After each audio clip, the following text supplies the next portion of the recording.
Eh bien, je vous propose qu'on reprenne. Peut-être s'il y a des gens qui sont devant, si vous pouvez leur faire signe qui sont dans le hall. On va pouvoir reprendre pour la table ronde. Et donc, comme ça a été évoqué par Béatrice, merci encore pour ta conférence, après avoir donné un aperçu de ce que ça pouvait donner en termes de recherche, de s'intéresser à une pensée de la technique et d'essayer de penser les implications sociales et politiques des techniques dans un contexte scientifique, on va maintenant parler formation. Et concrètement, quand on essaye de faire tenir ensemble ces idées d'ingénierie, de soutenabilité, ça donne quoi en termes de formation des étudiants? Parce que ce que je dis souvent et qu'il ne faut pas oublier, c'est que quand même nos étudiants, c'est un peu notre pétrole, sans mauvais jeu de mots autour des questions de soutenabilité, mais c'est quand même le cœur de notre métier. Et donc, si on veut faire advenir peut-être d'autres types d'ingénieurs, qu'est-ce que ça pose comme question de formation? Et donc, je vais laisser la parole à Sébastien, qui est en charge de l'animation de la table ronde, peut-être pour introduire. Et donc, on va pouvoir discuter modèle de formation et expériences croisées. Oui, bonjour à tous. Du coup, Sébastien Schulz, je suis enseignant-chercheur contractuel au laboratoire Fabrique de pensée critique. Et donc, effectivement, le but de cette table ronde, c'était de questionner un peu les nouvelles formes de pédagogie qui pouvaient être faites autour de l'ingénierie soutenable et de partir de ce paradoxe qu'il y a de plus en plus d'appels à la bifurcation, à la transition, au changement, au plus jamais ça après le Covid. Et pourtant, il y a beaucoup d'inertie, beaucoup de résistance. Clément, dans les discussions qu'on avait, tu parlais de citadelles et comment on faisait pour faire tomber des citadelles. Et les écoles d'ingénieurs étaient des citadelles qu'il fallait faire tomber. Et comment on fait pour que la pensée ingénieure, la pensée de l'optimisation, qui peut être une partie de la solution, mais aussi une partie du problème, ce paradoxe soit dépassé. Et donc, du coup, on va fonctionner en deux temps. Le premier, c'est la première question que je voulais vous poser, puisque la table ronde, elle est dédiée à l'ingénierie soutenable, c'était de savoir qu'est-ce qui, selon vous, définit une ingénierie soutenable. Si vous pouviez avoir une définition en 1, 2, 3 termes maximum pour partager. Et puis ensuite, on verra un peu plus les freins et les leviers. Peut-être, Clément, je te laisse commencer. Je vais juste introduire les différents membres de la table, parce que je ne l'ai pas encore fait. Donc, il y a Clément Mabi, que vous connaissez maintenant. Il y a Claire Lerenard, je suis ravi de retrouver, parce qu'on était anciens collègues au LYSIS. Et tu es maintenant chargé de recherche à l'école des ponts et chaussées au LATS. Il y a aussi Laurence Monnier-Smith, qui est Monnoyer-Smith. Désolé, directrice du développement durable au CNES. Et puis Jean-Pierre Lebouris, donc tu es chargé de recherche au CNRS et aussi directeur du laboratoire à Rennes. Et donc du coup, on peut commencer par toi, Clément. Merci beaucoup, Sébastien, pour l'introduction. Effectivement, donc ta commande, c'est finalement essayer de résumer en 3 mots-clés. Qu'est-ce qu'on mettrait derrière Et 2 minutes. 3 mots-clés et 2 minutes. Je n'ai pas précisé. En 3 mots-clés et 2 minutes, ce qu'on pourrait mettre derrière cette question d'ingénierie soutenable. Et ben moi, les 3 mots-clés que j'ai retenus, il y en a 4. Non, je plaisante. Mais il y en a bien 3. Le premier serait quand même la question de la lucidité. C'est-à-dire que pour moi, en fait, une ingénierie soutenable, elle a pour enjeu de reconnaître notamment que les techniques ne sont pas neutres, que les artefacts dont on parlait tout à l'heure, eh bien, c'est des constructions sociales, et qu'il faut prendre en compte leur dimension, leur capacité à venir co-construire le social. Donc le premier, c'est la lucidité. Le deuxième, qui va un petit peu avec, c'est celui de la responsabilité. C'est-à-dire que à partir du moment où on prend au sérieux le fait qu'il y a des implications politiques et sociales à la production des techniques et des technologies, eh bien, il faut se dire que quand même, ceux qui ont la charge de les concevoir ont une responsabilité sociale. On ne peut pas juste produire des technologies et se dire « c'est pas mon problème ce qui va se passer derrière ». Donc, lucidité, responsabilité, et le troisième mot-clé, c'est celui du pouvoir d'agir. Et donner de la capacité d'agir, en fait. Avec cette idée de se dire que, en fait, une ingénierie soutenable, elle doit faire 2 choses. Elle doit être en capacité, peut-être, d'ouvrir des scénarios, de décrire des futurs possibles, comme ça a été évoqué, des futurs globaux ou pas, mais en tout cas de décrire des futurs, et aussi d'accompagner la création de technologies qui vont donner du pouvoir d'agir aux gens pour les faire advenir ces futurs. Donc lucidité, responsabilité et capacité d'agir. Laurence, qui dit mieux? Je ne dis pas mieux parce que moi, Clément était mon ancien thésard. Alors, vous voyez, moi, j'achète tout ce qu'il dit. Moi aussi, hein. Non, pas du tout. J'essaye de diversifier un petit peu les regards. Et alors, moi, je dirais aujourd'hui, moi, j'en ai deux. La première, c'est une ingénierie qui respecte les limites planétaires. Donc, je me base plutôt sur la question du contenu que sur la question de la posture. Donc, un autre point de vue. Pour moi, une ingénierie aujourd'hui, l'ingénieur d'aujourd'hui doit se penser dans un monde fini. Ce qui est vraiment une disposition d'esprit assez différente de celle qu'on a pu enseigner il y a 20 ans. Où là, on doit, quand on rentre dans un processus de conception, on ne part pas de la page blanche, on part d'un système sous contrainte, et sous contrainte de plus en plus forte. Moi, j'ai pris celle des limites planétaires parce que je la trouve assez englobante. On peut choisir, par exemple, on aurait pu se focaliser sur d'autres types de limites, mais moi, je trouve que ça donne bien l'idée d'un monde fini. C'est un peu comme ça que je m'adresse aux ingénieurs chez nous. C'est assez cadré. Il y a 9 limites planétaires. Il y en a 6 qui sont dépassées, la 6e concernant l'eau douce, eau bleue et eau verte, et qui a été dépassée en janvier 2024. Et ça donne, en particulier dans le domaine dans lequel je travaille, dans l'industrie dans laquelle je travaille, ça donne une idée de la manière dont il faut penser des systèmes, parce que ça parle de pollution sur Terre et dans les différentes couches de l'atmosphère. Donc ça nous parle bien. Donc ça, pour moi, c'est le premier point, se penser dans un monde fini et donc utiliser les limites planétaires. Et la deuxième ingénierie du futur, je crois qu'on l'a oublié, parce que moi, j'ai quand même longtemps enseigné dans une école d'ingénieurs, et je trouve qu'on a oublié une dimension qui va être absolument indispensable dans les 20 ans qui viennent, qui est celle de la créativité. Je trouve qu'on a tellement procéduralisé et enfermé les ingénieurs dans des méthodes de travail et dans de multiples process, qu'on a oublié que quand même l'essence de l'ingénieur, et c'est toute sa beauté, c'est quand même la créativité. J'ai écrit un article à une époque où j'étais encore à l'université, qui s'appelait « Être créatif sous la contrainte ». Et donc j'avais publié dans Politics, qui était un article de réflexion justement sur le rôle du processus et dans l'activité de l'ingénieur. Et je trouve que c'est une formidable époque, parce qu'il ne faut quand même pas parler que tout est tellement dystopique aujourd'hui qu'il faut quand même souligner les bons moments. C'est une formidable époque pour les ingénieurs, parce qu'on va pouvoir vraiment libérer la créativité du fait de l'accroissement global de l'ensemble des contraintes dans lesquelles ils doivent œuvrer. Et moi, je vois en tout cas au CNES, je peux témoigner de l'enthousiasme que cela procure à partir du moment où on leur dit « Bon, les gars, là, vous avez carte blanche pour m'inventer un truc que vous avez jamais fait, jamais vu, jamais imaginé. C'est carte blanche. » Bon, c'est un peu capé financièrement, mais quand même, parce que là, nouveaux matériaux, nouveaux process, économie d'énergie, sobriété, low-tech, high-tech, ce que vous voulez, mais du neuf dans les limites planétaires. Et franchement, je vois que ça mobilise énormément les ingénieurs. Ils adorent ça. C'est un beau levier. C'est à la fois une question de définition et en même temps qui est positif. Peut-être Claire, tu peux enchaîner, parce que tu es aussi dans une école d'ingénieur. Toi-même, tu as reçu une formation d'ingénieur. Et donc, selon toi, c'est quoi les termes forts, les principes forts d'une ingénierie soutenable ? Alors, merci. Oui, pour moi, la définition de l'ingénierie soutenable, ce serait vraiment élargir ce que l'ingénieur prend en compte. C'est-à-dire, s'il y avait un mot ou une expression, ce serait un élargissement du regard par différence avec un modèle où on distinguerait une activité principale de conception, d'exploitation, et puis des externalités, des conséquences qu'on ne prend pas en compte ou qu'on prend en compte tardivement, qui est la démarche que j'avais moi quand j'étais ingénieur en environnement, qui était ma formation. Et donc pour moi, l'ingénierie soutenable, elle travaille ce qui est déjà là, elle prend soin de l'existant.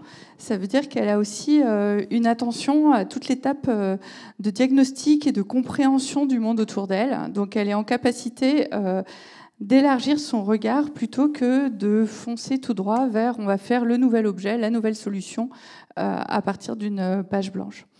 Et forcément, c'est une ingénierie qui va prendre en compte les pratiques, les usages, les usagers, et qui va avoir besoin du coup des sciences de l'environnement et des sciences sociales pour avoir un ingénieur un peu complet. Donc voilà, c'est ma définition pour l'instant. Donc on a une ingénierie soutenable qui est lucide, qui donne de la capacité d'agir, qui est créative et qui respecte les limites planétaires en intégrant une évaluation du territoire où il se situe, du système dans lequel il évolue. Et Jean-Pierre, tu veux compléter avec une spécificité quand même, que tu es dans un laboratoire qui n'est pas seulement lié à une institution d'ingénieurs, mais aussi de politistes, de sociologues, de sciences sociales. Donc c'est mon originalité. Alors à ce stade-là, je pense que je vais devoir un peu répéter les choses, mais pas complètement. Alors sur la responsabilité, évidemment, il y avait quelque chose de très fort là-dessus, sur l'idée qu'on ne peut pas isoler les techniques. Et là, je suis dans un laboratoire qui est rattaché à plusieurs universités, mais j'ai été formé dans des laboratoires de sciences sociales dans des écoles d'ingénieurs, à l'école des mines et à l'école des ponts et chaussées. Et donc on voit bien cette tendance, mais qui est très ancienne, dans cette idée que toute innovation doit être inscrite dans du social, ça a déjà été dit, avec cette dimension aujourd'hui qui est plus uniquement dans du social, mais dans de l'environnemental. C'est pour là où je répète, donc c'est évidemment les limites planétaires. Donc je vais dire des choses un peu plus précises, un peu différentes, parce que comme ça on partira sur du plus concret. Mon deuxième mot, c'était autour de la résilience. C'est aussi un mot un peu valise, mais j'avais aussi en tête l'idée que, alors, résilience, pour moi, ça veut dire presque des fois de la redondance. On est souvent habitué, quand on est ingénieur ou dans des métiers très techniques, à rationaliser au mieux, donc par rapport à un état du monde stable. Et on sait qu'aujourd'hui, le monde n'est plus stable, notamment, c'est en partie pour le climat, mais pour tout un tas d'autres paramètres.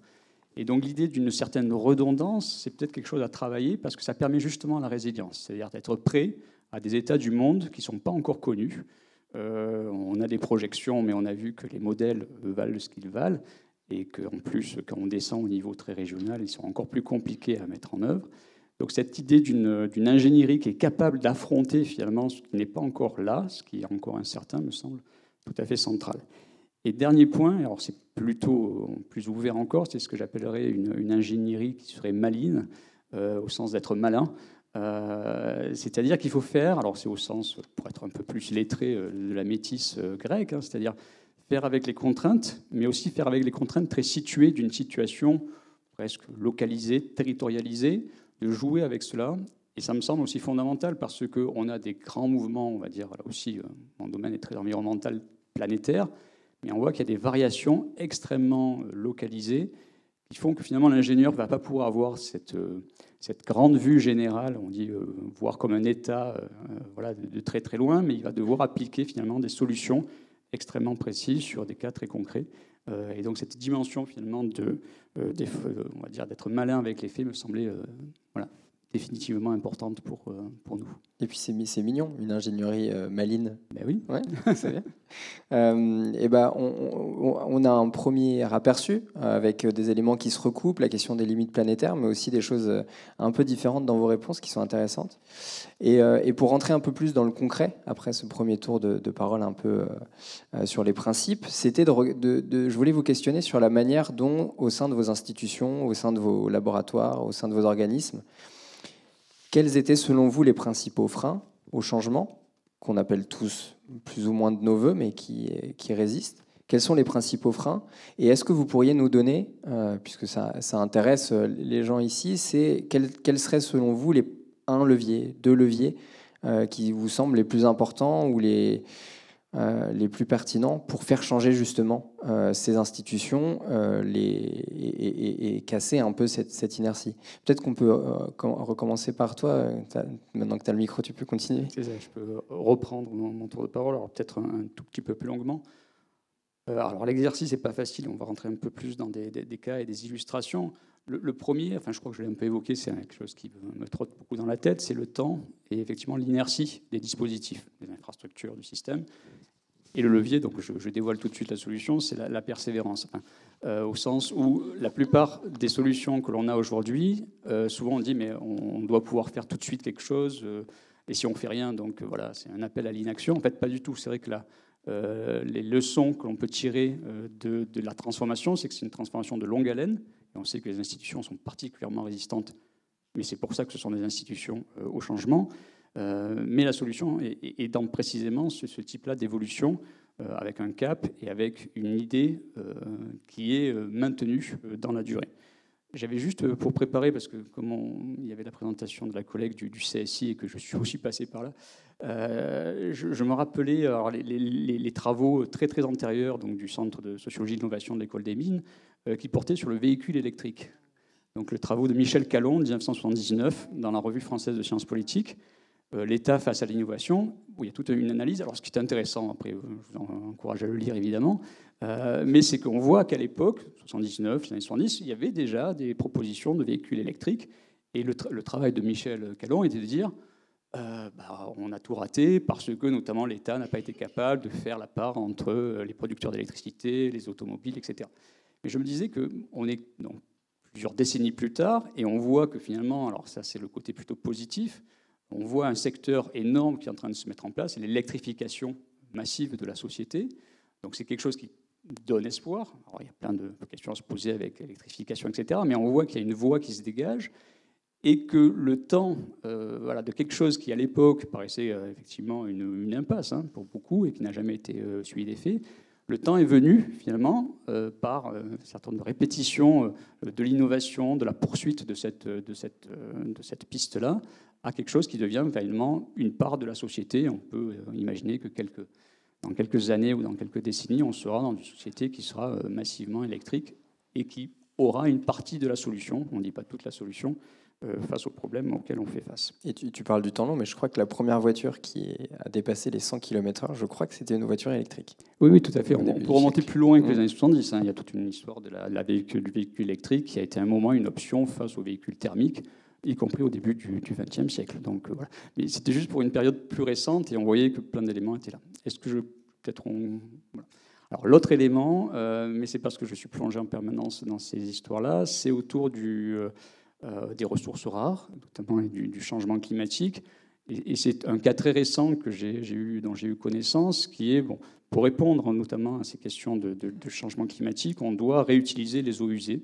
Alors moi, c'était un cas que je trouvais très intéressant parce qu'on dit, une des solutions, ça consiste, il y a des techniques, notamment dans l'industrie agroalimentaire qui est très, très présente ici en Bretagne, à réutiliser ces eaux.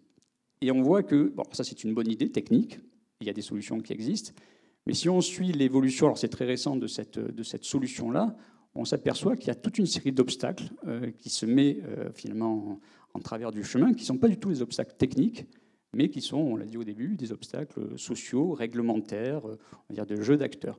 Et on voit notamment que, par exemple, il faut faire un décret qui autorise cela. Il faut changer aussi les perceptions des gens, parce que avoir des processus qui réutilisent l'eau, que ce soit pour l'eau potable ou pour l'eau de process, c'est très très compliqué. Et donc, finalement, l'ingénieur et l'ingénierie doivent prendre en compte un ensemble de facteurs, alors qui ne font pas partie du cœur de métier, mais qui sont tout à fait dans ces éléments-là. Donc, c'est un appel à la complexité, ce n'est pas un mot que j'aime trop, parce que quand on dit ça, on n'a pas vraiment la solution, mais plutôt avoir les différentes dimensions d'un changement, et pas uniquement la dimension technique. Et dans ce cas-là, on voit alors que c'est presque un succès. On a failli avoir un décret qui autorise la réutilisation des eaux dans les process. Ça n'a pas été fait pour des questions, on va dire, administratives. Mais voilà, c'était une affaire de 5-6 ans, et on se dit que là aussi, le temps va jouer, que peut-être on y arrivera. Très bien, donc les leviers, la persévérance et la prise en compte des dimensions sociales dans le développement des techniques. C'est un peu un principe clé des STS. Claire, peut-être sur les freins et les leviers à partir de ton école, l'école des ponts et chaussées. Oui, volontiers. Alors, c'est vrai que sur ces questions de transition, on voudrait voir le changement, mais comme on a été formé au STS, on a l'habitude d'une pensée de la symétrie. Et donc moi, ce que je dis toujours aux étudiants dans les cours sur les transitions, les changements, c'est qu'il faut aussi regarder les forces d'inertie. Et récemment, je me suis mise à lire de la sociologie bourdieusienne sur l'importance des structures sociales dans la différenciation et la stratification des goûts, des dégoûts et de ce qu'on pense qu'il faut faire concernant l'environnement. Et ça a vraiment changer ma perspective. Et puis il y a des recherches récentes aussi sur les étudiants en école d'ingénieur et la manière dont ils et elles vont se mobiliser ou pas sur les questions d'environnement. Et donc c'est sûr qu'il y a une force d'inertie aussi dans les structures sociales et qu'on va retrouver en école d'ingénieur à travers, par exemple, certains étudiants qui vont venir de classes supérieures de la société, qui vont être attirés par des salaires élevés et des positions d'élite, potentiellement dans la banque et la finance, même s'ils ont fait des études d'ingénieur, et qui ne sont pas très intéressés par ce qu'on peut leur proposer autour de l'ingénierie soutenable.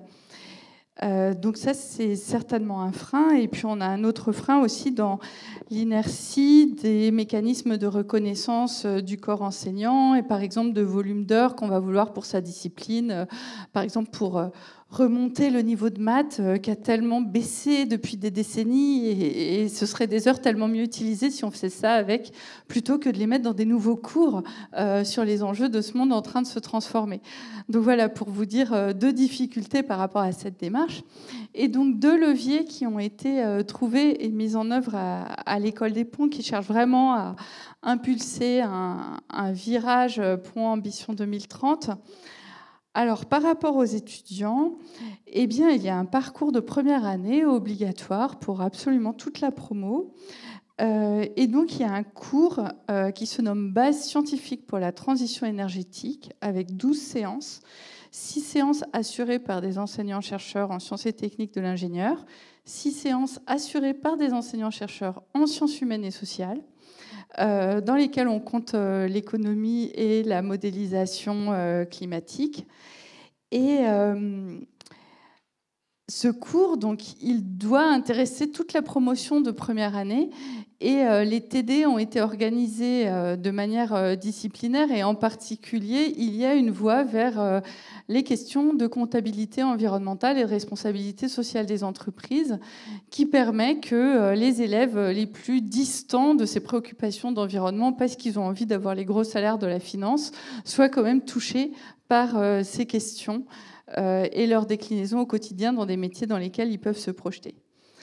Donc ça, c'est pour vous donner une solution de mise en œuvre par rapport à cette diversité de publics étudiants. Alors, par rapport au fait d'embarquer tout le corps enseignant, bien là, clairement, on a la démarche du directeur qui veut impulser une transformation de l'école depuis qu'il est arrivé et qui vraiment répète que la mission de l'École nationale des ponts et chaussées, c'est de former des ingénieurs qui sont conscients des problématiques de réduction d'impact et d'adaptation au changement climatique et de leur donner des clés pour être responsables dans le monde de demain. Et ça intègre des connaissances scientifiques, des sciences humaines et sociales et une conscience de leur responsabilité avec vraiment cette idée d'incertitude, c'est-à-dire que le métier d'ingénieur, ce qui va être dans 10 ou 20 ans, on peut s'imaginer qu'il aura beaucoup changé parce que le monde aura beaucoup changé. Et donc, on a un directeur qui affirme que notre rôle est de leur permettre de devenir des ingénieurs engagés, responsables, enthousiastes. Ça, c'est sa définition. Et donc, évidemment, dans les maquettes, dans le conflit entre le fait d'améliorer les maths pour la triangulation de matrices et de mettre plus de cours de développement durable et initiation à un monde complexe et incertain, je vous laisse deviner les arbitrages qui sont pris.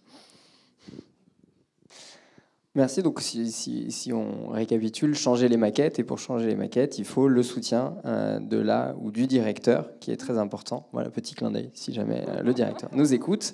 Et Laurence, est-ce que toi, tu peux nous parler de ton institution, qui est quand même intéressante parce qu'elle est à la pointe de la technologie, elle est rattachée au ministère.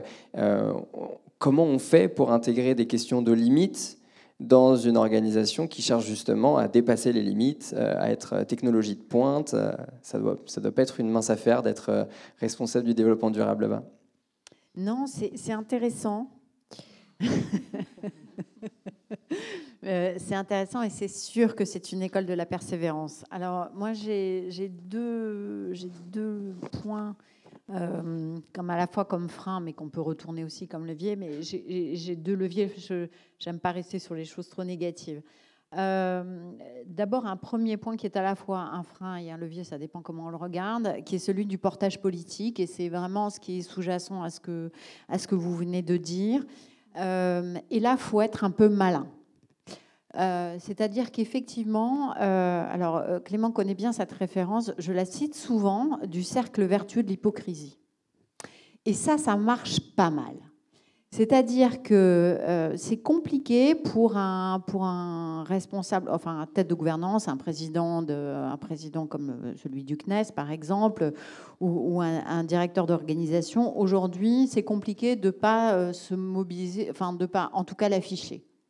Qu'on est mobilisé sur ces sujets, qu'on veut emmener ses équipes, etc. En même temps, une fois qu'on l'a dit, c'est compliqué de rien faire. Alors vous allez me dire, si, il y en a qui arrivent à dire et qui font rien. Je ne vais pas commenter. Ou en tout cas très peu. Ceci dit, c'est quand même un peu compliqué de rien faire du tout vis-à-vis des équipes managériales ou de son COMEX. Et en fait, ce portage politique, on peut le demander à son président, mais on peut aussi demander à la tutelle de demander à son président, ou demander aux syndicats de le demander au président, demander aux ONG de demander au président, bref, d'organiser une espèce de quadrature de contraintes qui fait qu'on arrive à engager avec un peu de persévérance son organisation dans ce sens-là. Alors moi, je fais ça pas mal. J'utilise beaucoup ça. On est aussi aidé par les politiques nationales et il faut quand même le dire, la loi Pacte qui aide en plaçant au niveau des organes de gouvernance des entreprises et aussi de certaines agences d'État. Alors tout s'applique pas aux agences d'État, mais quand même un peu. Donc on a maintenant quand même une mobilisation des syndicats, on a sur ceux qui se prononcent sur ces sujets-là. CCSE, on a aussi au niveau des conseils d'administration, une responsabilisation des conseils d'administration sur les sujets environnementaux, au CNES et sociaux. Au CNES, j'ai mis en place une commission de durabilité.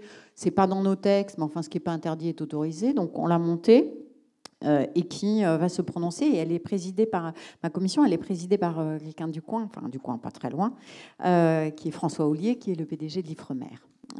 Et qui donc va rapporter auprès de mon conseil d'administration les travaux de la commission pour insister à la cohérence des politiques de RSE du CNES. Donc la mobilisation de l'instance de gouvernance, elle se fait aussi, vous le savez, puisque les organismes de formation au sein du ministère de l'Enseignement supérieur et de la Recherche, vous avez un haut fonctionnaire du développement durable, qui était Michel Eddy jusqu'à pas longtemps et qui est maintenant Benoît Lignel, et qui a poussé avec l'ensemble des directeurs de développement durable, mes homologues, des grandes agences, qui a beaucoup poussé la création du schéma de développement durable de responsabilité sociale des universités, enfin de toutes les ONR et organismes de formation et des universités. Et c'est vraiment nous qui l'avons écrit ensemble pour pouvoir justement pousser nos organisations à demander aux directeurs et aux présidents et au conseil d'administration des organismes de formation de mettre en place ces schémas de développement durable. Donc en fait, on fait un peu quadrature. Donc gouvernance, très important. Attention actuellement au backlash, ça c'est sûr. On a un backlash actuel assez délétère qui est en train de nous faire croire que la compétitivité doit passer devant la RSE, alors qu'à ce petit jeu de la compétitivité, nous allons tout perdre, nos entreprises et également la lutte contre le changement climatique. Je ne vais pas développer, mais enfin, je veux quand même le dire qu'aujourd'hui, c'est un vrai sujet, le backlash que nous vivons auprès des instances décisionnelles. Le deuxième point, frein, vous l'avez dit, je ne vais pas étendre dessus, c'est les processus. Les processus décisionnels qui sont ancrés au cœur de toutes les grandes organisations, les industries. Nous, on est très procéduralisé dans l'ingénierie spatiale. Et c'est un frein. Alors, c'est vraiment un frein complexe parce que quand on arrive en tant que... Je vous donne un exemple. Je veux verdir un truc assez simple pour nous. Enfin, c'est simple, compliqué à mettre en place, mais assez simple. Je veux verdir la base spatiale de Kourou. Et ça a l'air assez simple comme ça. Alors, non. Mais techniquement, il n'y a pas tellement de verrous. Enfin, il y a peut-être un petit verrou sur le développement de l'hydrogène, la création d'hydrogène vert en territoire, en zone tropicale. On a des petits problèmes de valves. Mais à part ça, techniquement, c'est pas... Voilà. En revanche, tous les processus de production énergétique, en particulier en zone non interconnectée, on est en contrainte maximale, là. tous les processus décisionnels ont 60 ans d'existence. Ils ont été négociés dans des traités internationaux à la création de l'ESA, du CNES, etc., de l'Agence spatiale européenne, du CNES et de l'ensemble des industries. Et quand je suis arrivée là-bas, et je dis, écoutez, c'est quand même pas très compliqué, on va produire nos ergols, on va les produire sur la base, voilà, au lieu de se plugger sur EDF qui fait venir des bateaux du fioul pour pouvoir fabriquer enfin en tout cas nous produire notre énergie et faire venir par bateau du méthane qui va nous permettre de fabriquer de l'hydrogène. On va faire autrement quand même. Et là, j'ai découvert les processus de décision et là c'est dingo quoi. Il faut tout déconstruire. Mais alors déconstruire les silos, enfin d'abord les comprendre. Et les déconstruire et les réorganiser. Ça m'a pris 5 ans à réorganiser complètement des processus décisionnels, à les désiloter entre la direction des lanceurs, la direction de la stratégie, la direction des établissements de la base, et à tout faire sauter et arriver à réorganiser ça. C'est vraiment quelque chose dont il ne faut pas sous-estimer la complexité. Même le CNES, c'est petit, c'est 2500 personnes. C'est pas monstrueux, a priori. Et bien ça, les choix que l'on fait pour les programmes satellitaires, on a un programme, on a tout un processus de décision pour savoir à quel bon moment, paf, il faut qu'on mette de l'environnement, à quel endroit, etc. Quelle est la bonne personne. Franchement, c'est très complexe. Et donc, si je peux dire, heureusement, on est ISO 9001 et 14001, et heureusement, les processus ISO nous permettent d'aller un petit peu plus vite, ça je veux quand même le signaler. Mais enfin, ça ne suffit pas. 2 leviers, s'appuyer sur des salariés volontaires comme vous appuyez sur des salariés, des profs ou des étudiants volontaires, ça permet d'aller très très vite. Alors moi, j'ai mis un peu le feu un peu partout, en leur disant, allez demander ça, allez demander ça, allez demander ça, allez demander ça. Et ça va très très vite quand on a des gens super motivés. Et il faut, au lieu de se battre sur certains sujets, il faut aller chercher ceux sur lesquels ils ont envie d'avancer vite, même si ce n'est pas votre top priorité. Typiquement, sur l'éco-conception, là, moi, j'ai une série d'ingénieurs qui sont à fond sur l'éco-conception. Ils ont envie de refaire des satellites, des lanceurs, des machins éco-conçus, des labos. Ils sont à fond. J'ai mis un prix au carbone. Avec ça, je récupère de l'argent, je leur donne.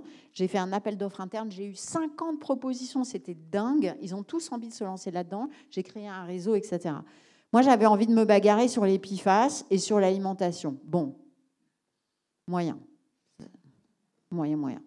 Et ben, j'ai dit, bon, on va laisser un peu. Il faut choisir ses guerres. Donc, je me suis dit, on va aller à fond sur l'éco-conception. Ça marche super bien. Les PFAS, je vais continuer à surveiller un peu. Voilà. Et le deuxième truc contre lequel il faut se bagarrer, enfin, il faut faire effet de levier, c'est d'accompagner les gens. En fait, les gens ont vachement peur. Et en particulier les industriels, ils ont extrêmement peur de ce qui est en train de se passer. Donc, les accompagner à travers, alors quand on est État, à travers notre politique achat, pour leur dire, en fait, on va vous acheter, ce sera plus cher, mais on va vous acheter. Bon, d'abord, on n'est un peu obligé, hein, c'est la politique d'achat de l'État, normalement, c'est ça qu'on doit faire, mais enfin, bon. Donc, on le fait, on met en place les process, on met en place des investissements, alors on dit, on va faire des études, on va dérisquer vos investissements. On fait des études, on va financer un certain nombre de choses. Et on va les protéger un peu. Et c'est ce qu'on fait dans la feuille de route de décarbonation de la filière spatiale que je vais présenter au Bourget au mois de juin. C'est de leur dire, on va vous tenir la main, parce que visiblement, en fait, ils sont victimes de la tragédie des horizons. Hein. Enfin, c'est-à-dire qu'ils n'arrivent pas à se projeter. Ils ont une trouille effroyable de se faire manger par la compétitivité. Et il faut le prendre vraiment au sérieux, ça. C'est-à-dire que moi, j'avais un peu tendance à leur dire, écoutez, vous me gonflez un peu parce que vous êtes incapable de voir à 4 ans. De fait, ils n'y arrivent pas. Donc, il faut les accompagner. Ouais, bah ça, on commence à avoir une petite recette de cuisine. Donc, il faut prendre par le haut la direction, l'appui politique. Il faut aussi ce qu'on appelle en sciences politiques des entrepreneurs de réforme, des gens qui, comme toi, pendant 5 ans, dans le temps long, portent un projet. Et il faut aussi le prendre par le bas, regarder comment on fait changer les personnes en s'appuyant aussi sur les personnes qui veulent changer et en prenant aussi en compte les freins des personnes qui ne veulent pas changer, les peurs, etc. Et donc, il faut combiner ces différents éléments. Et peut-être Clément, est-ce que tu veux compléter quelques petits ingrédients, quelques petites étapes pour la recette ? Alors moi, j'adore cuisiner, j'adore les recettes. Donc je vais essayer de mettre mes petits ingrédients, effectivement. Donc cette question des freins et leviers, moi, je l'ai prise à hauteur des organisations que je connais, qui sont les écoles d'ingénieurs. Avant de venir ici, depuis juillet dernier, moi j'étais à l'UTC de Compiègne, c'est là qu'on s'est rencontré avec Laurence. Donc moi, je suis dans les écoles d'ingénieurs depuis 2009. Et finalement, je trouve qu'il y a deux grandes familles de freins. Il y a les freins qui sont plutôt de nature, ce que j'appelle culturelle, c'est-à-dire liés à la pensée ingénieure. Il y a deux gros éléments là-dedans. Il y a quand même un espèce de technosolutionnisme ambiant, c'est-à-dire se dire qu'un problème va avoir une solution d'abord technique, et d'abord, regardez, même sur les questions plus d'éco-conception et d'écologie, face au high-tech, on va penser low-tech, mais on garde quand même la verticale technique extrêmement présente.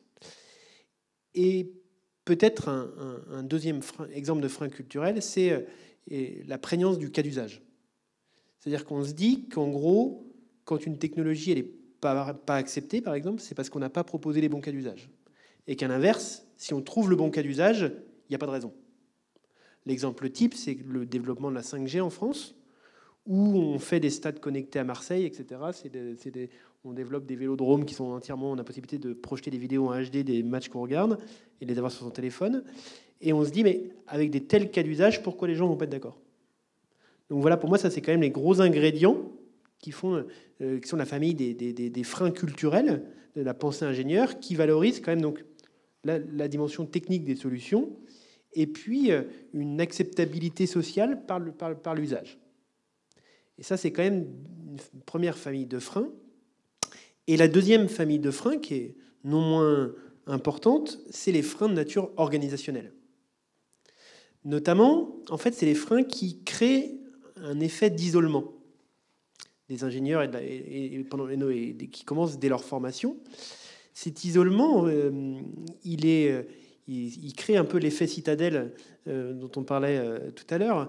Alors la citadelle, je ne sais pas s'il faut la faire tomber ou au moins l'ouvrir, mais c'est l'idée d'abord, cet isolement, il est lié au fait que globalement, on a tendance dans les maquettes à mettre, et c'est bien normal, hein, énormément l'accent sur la dimension technique, en occultant globalement la dimension beaucoup plus systémique des problèmes de ce dont on parle depuis tout à l'heure, c'est-à-dire se dire que pour proposer une solution, eh bien, en fait, on ne peut pas juste produire une techno. Il faut essayer de penser le contexte dans lequel la techno va être utilisée. Et ça passe donc par une transformation des maquettes, un peu d'élargissement, notamment en introduisant quand même des sciences sociales, une capacité à penser ensemble l'économie. Béatrice nous montrait l'importance de penser les marchés main dans la main avec la technique, de penser de la politique, d'être capable aussi d'avoir un esprit critique. C'est un peu dans le titre de la maison maintenant, mais le laboratoire fabrique de pensée critique, d'être capable de se dire qu'au-delà de fabriquer des technos, il va falloir aussi fabriquer des esprits critiques pour essayer d'un peu mieux penser à quelles conditions des technos basculent du problème à la solution. Et il y a une deuxième famille de freins organisationnels, toujours liés à cette idée d'isolement et à cette idée de maquette, c'est que globalement, en école d'ingénieur, les maquettes sont trop pleines. Et ouais, je trouve que les étudiants travaillent trop, ou en tout cas travaillent trop en présentiel, et du coup, ils n'ont plus le temps pour tout un tas de trucs. C'est un peu démago, ça, hein, s'il y a des étudiants dans la salle, ça c'est... Oui, mais en même temps, quand même, je trouve que voilà, lire, prendre le temps de suivre l'actualité, etc., ça demande du temps. Alors, c'est sûrement un peu plus facile ici que quand on sort de prépa, mais moi, je trouve que notamment les étudiants qui sortent de prépa, il y a un effet coupé du monde, coupé de l'actualité. Ah bon, Trump, il est arrivé? Bah oui, Trump, il est arrivé. Et tout un tas de sujets. Et on les a un petit peu isolés de l'actualité, isolés du reste du monde. Et ça, je pense que c'est un vrai problème. Et tout ça, ces freins organisationnels et ces freins culturels, ça crée ce que j'appelle un espèce d'effet TINA, quoi. There is no alternative. Et moi, je suis quand même frappé de voir nos jeunes, nos étudiants et nos étudiantes qui, en fait, se retrouvent dans un contexte où ils disent ouais, j'entends bien ce que vous nous dites, que ce serait bien de faire autrement, mais on fait quoi, nous? Il y a eu, au mois de septembre dernier, organisé par les étudiantes et les étudiants d'ici, une journée des transitions. Et j'étais assez frappé d'une conférence organisée par un collectif qui s'appelle Pour un réveil écologique, des formations, des entreprises, qui n'a pas suscité beaucoup de questions. Et une question qui se lève, c'est mais vous nous parlez de nouveaux métiers, là, on gagne combien dans les nouveaux métiers? Et c'est un peu cette idée du ROI de la transition, quoi. C'est-à-dire comment on va rendre ça rentable et avoir et moi, j'ai interprété ça comme une difficulté à avoir une autre vision, en fait, de ce que ça pourrait être un monde d'ingénieurs. Et une panne de récit, quoi. Et je pense que c'est globalement, on peut en partie l'expliquer par cet isolement créé par les freins culturels et les freins organisationnels. Et du coup, ça m'amène à la question des leviers. Quel type de levier? Alors, je pense, et ça a déjà été globalement dit, que le portage politique, la volonté, c'est important pour ouvrir des possibles, créer un point de départ, et puis aussi le protéger après. Parce que, Laurence, tu parlais du retour de bâton, là, voilà, et on le voit bien dans notre société, il y a une espèce de relent assez réactionnaire sur tout un tas de sujets actuellement, à la fois sur les questions écologiques, où on veut supprimer la Commission nationale du débat public parce qu'on se dit que la délibération et la participation citoyenne, c'est finalement plus un frein qu'autre chose. On voit dans le monde de la tech le retour des bros, là, cette bande de chefs d'entreprise, de mecs qui pensent pouvoir dominer le monde. Et eux menacent les formes d'ouverture, menacent la remise en cause d'équilibre. Donc il faut aussi de la volonté politique pour protéger les initiatives. Deuxièmement, je pense qu'un deuxième levier, c'est de renforcer peut-être les liens entre recherche et enseignement pour créer des réseaux un peu systémiques. Je pense que ça, c'est hyper important, notamment à partir du moment où aussi on a introduit un peu de diversité. Parce que, oui, ça, je voulais le dire aussi dans le portage politique, c'est aussi l'importance de valoriser, de porter une transformation culturelle qui passe par de l'ouverture, en fait. Je pense que si on veut aussi ouvrir la citadelle, rompre l'isolement, il faut aussi introduire une nouvelle culture dans l'organisation. Ça passe par veiller par un peu plus d'inclusion, d'égalité homme-femme. Ça passe par un peu plus d'inclusion de différents profils sociaux. Il faut aussi changer un peu les publics, à la fois dans les enseignants, dans les étudiants, pour pouvoir faire autrement. Donc je pense qu'il y a vraiment cet enjeu de créer des nouveaux réseaux, de rénover un peu la culture, et ça passe par ce souci pour l'ouverture et l'inclusion. Et troisième levier, c'est celui de l'enrôlement. C'est-à-dire comment on met en mouvement, comment on crée de nouvelles alliances.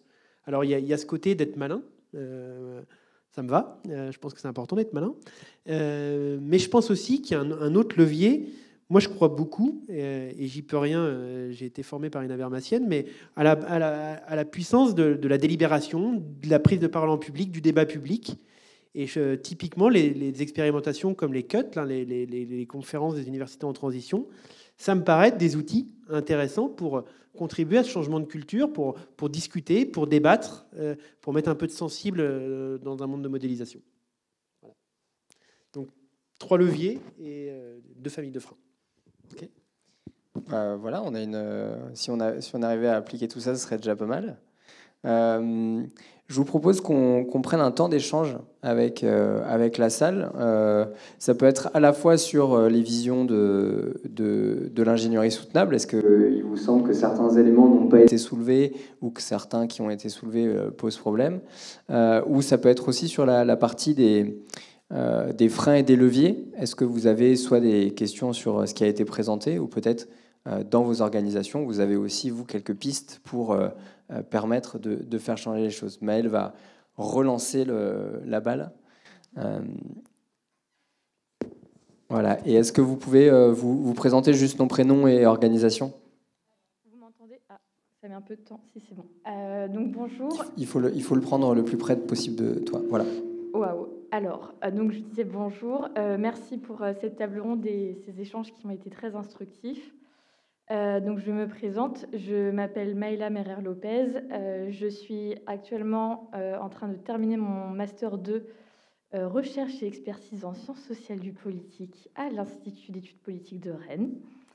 J'ai eu la chance d'avoir Monsieur Le Bourris en cours. Et là, je vais entamer un doctorat sous la codirection donc, de Maëlle Goumri, qui m'a passé la balle. Sur les enjeux des dispositifs mémoriels dans les industries à risque. Moi, je voudrais soulever... Alors, c'est quelque chose que Monsieur Le Bourris, vous avez commencé à introduire, mais c'est effectivement le changement, il est avant tout incrémental, et c'est bien le problème en fait dans lequel on se situe par rapport à une forme de soutenabilité, c'est que c'est d'agir rapidement alors que le changement est incrémental et très lent.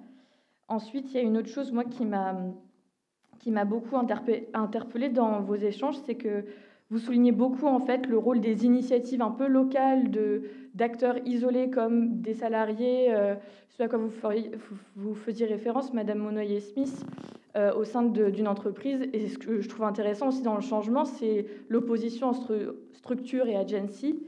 Et enfin, un élément qui me paraît aussi essentiel qui constitue un frein dans le développement d'une ingénierie soutenable, c'est le terme de développement durable a été dépassé. Néanmoins, il a quand même le mérite de reposer sur 3 piliers qui sont économique, social et environnemental, et notamment sur le social. Moi, je pense aussi que les écoles d'ingé sont très peu féminisées, ou en fait, par exemple, des populations qui ont subi l'implantation d'infrastructures qui ont eu des conséquences et qui ont participé à leur stigmatisation fait aussi partie en fait des freins à l'ingénierie d'une soutenabilité, puisque l'ensemble aussi de la population ne fait pas partie aussi de la conception de cette ingénierie. Et malheureusement, on l'a bien vu avec la CNDP que quand c'est le cas, elle n'est pas vraiment prise en compte, d'où encore la question de l'expertise qui est scientifique, qui vaut aussi pour ce qu'elle vaut, parce que même quand elle est citoyenne... Voilà, c'était mes remarques que j'avais à formuler. Donc si j'essaie de résumer, il y a un problème de temporalité. Les changements sont trop longs pour des urgences trop rapides. Ils sont trop situés, ou en tout cas trop localisés, ou pas assez systémiques, et pas assez ouverts à d'autres types de publics. Je ne sais pas s'il y a quelqu'un qui veut se lancer. Oui, très rapidement. C'est juste sur l'urgence, en fait. Il y a toujours cette idée d'une urgence, c'est vrai. En même temps, c'est pas demain au sens, dans les mois qui vont venir, que cela va se faire. On est sur des horizons de 30, 50 ans. Alors, ça ne veut pas dire qu'il faut attendre 30 ou 50 ans, ça veut dire qu'il faut faire la même chose qu'on engage maintenant pendant 30 ou 50 ans, et donc avoir cette durée-là. Et quelque chose qui m'a frappé, c'est le temps, vous avez dit 5 ans là, pour le CNES. Le cas que je citais, c'était 5 ans aussi. C'est-à-dire, et en analyse des politiques publiques, on dit que le temps où on peut voir quelque chose évoluer, c'est 10 ans, c'est la décennie. Donc ça veut dire qu'on est dans des pas de temps qu'on a vérifiés, qui sont de cet ordre-là. Donc ça veut dire qu'il faut se préparer et envisager des évolutions et des changements qui sont sur cette... mais ça veut dire 10 ans à ne faire toujours que la même chose. Donc c'est de l'incrémental, et de l'incrémental sur la durée. Parce que de l'incrémental qui ne dure pas, ça n'a aucun effet. Mais par contre, il faut accepter le fait qu'il n'y aura pas un changement d'ici à demain, parce que ça aussi, c'est un très fort, évidemment, facteur de découragement, parce que ça ne change pas assez vite, etc. Ça, je pense que c'est important de le rappeler pour les étudiants et étudiantes, parce qu'en sciences sociales, ça a été théorisé, l'accélération du temps, pour tout un tas de phénomènes qui soient économiques, mais aussi technologiques. Et je pense que notre génération, elle est assez marquée par cette accélération du temps et la volonté que les choses adviennent rapidement. Et c'est vrai que c'est d'autant plus frustrant quand l'urgence climatique et environnementale, biologique est là, de se dire, je m'engage dans un processus à long terme qui va être fastidieux, qui est incertain, mais peut-être que c'est une des voies les plus sûres. Moi, je vais juste rajouter un petit mot, au-delà de la blague. C'est vrai que 5 ans, c'est aussi la durée de notre feuille de route à l'INSA, donc finalement, peut-être que ce chiffre, il faut effectivement y réfléchir, mais je pense que ce qu'il faut aussi se dire, c'est que cette question qu'on se pose, de se dire, est-ce que finalement, c'est un appel à la modestie aussi. C'est-à-dire que quand on met en place des réformes, qu'on essaie de changer les choses de l'intérieur, on voit bien qu'il faut faire aussi un certain nombre de compromis, qu'il faut négocier, et qu'on ne va pas forcément pouvoir faire advenir le modèle d'ingénierie soutenable qu'on souhaiterait.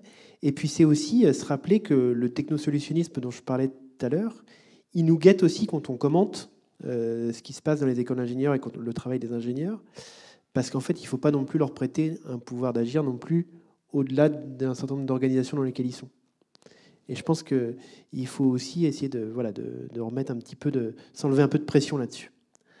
Oui, je voulais commenter sur la partie de ta remarque qui concerne le caractère situé. J'ai insisté sur autre chose. Peut-être tu as entendu ça, mais j'ai insisté sur le portage politique et sur les infrastructures juridiques du portage politique. C'est extrêmement important. Et c'est pour cela que je trouve que le backlash actuel est extrêmement grave. Parce que justement, on a mis 25 ans à arriver à... Enfin, la RSE est un sujet qui est travaillé depuis très longtemps, mais on a réussi à faire monter au niveau européen une infrastructure juridique grâce notamment au proactivisme de la France, qui a été extrêmement moteur pour la réglementation européenne, qui l'a précédée. On a fait beaucoup de choses en France depuis 15 ans, qui devient une réglementation européenne. Les annonces du président de la République sur le retour de la CS3D, pour moi, c'est gravissime. C'est-à-dire qu'on est en train de se dire qu'on déconstruit ce qui peut, enfin, avant même que ce soit rentré en application d'ailleurs, mais une structure normative, je vais redevenir habermasienne, une structure normative qui est un point qui permet d'ancrer et de donner des repères justement pour les entreprises sur le moyen et long terme. Parce que c'est aussi ça, pour essayer de combattre l'angoisse fondamentale des entreprises et des organisations, quelles qu'elles soient, c'est de la visibilité à moyen et long terme. Ça veut dire entre 5, 10, 15 ans. Si on ne donne pas ça et qu'on le détricote, c'est l'angoisse la plus absolue pour arriver à travailler. C'est pour ça que j'insistais beaucoup, j'ai insisté beaucoup sur les salariés, mais j'insiste énormément sur des choses qui nous ont permis d'avancer. J'ai parlé du schéma directeur développement durable, c'est 5 ans de travail, et encore quand j'étais commissaire général au développement durable, j'avais déjà travaillé sur administration exemplaire, qui est un dispositif juridique qui existe il y a plus de 10 ans, et que j'avais piloté à l'époque où j'étais au ministère.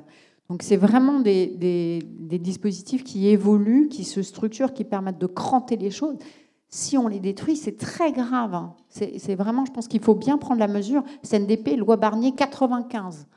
C'est très, très grave de déconstruire ces choses-là. C'est pour ça que je pense que tu as raison d'insister là-dessus, mais il faut se battre pour ça.